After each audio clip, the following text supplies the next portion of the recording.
hanya istri salehah, perhiasan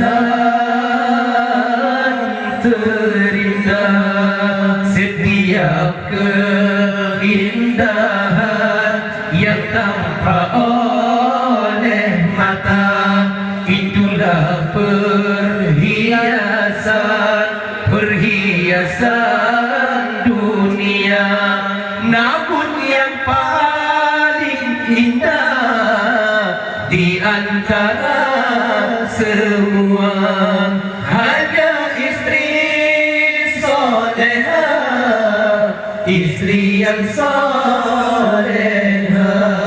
Setiap keindahan perhiasan dunia hanya istri salehah, perhiasan derna. Hanya istri yang beriman bisa dijadikan teman dalam tiap kesusahan, selalu jadi hiburan.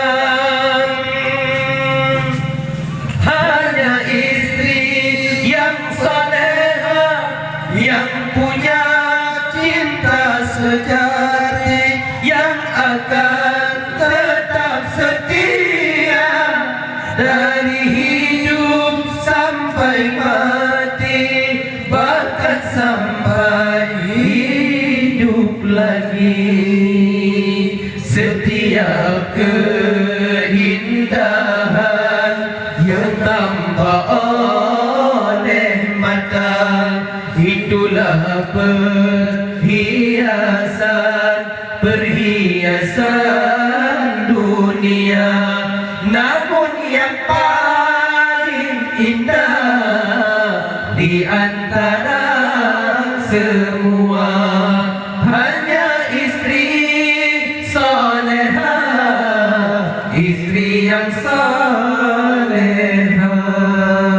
Hanya istri yang beriman bisa dijadikan teman dalam setiap kesusahan, selalu jadi hiburan. Hanya istri yang salehah, yang punya cinta sejati,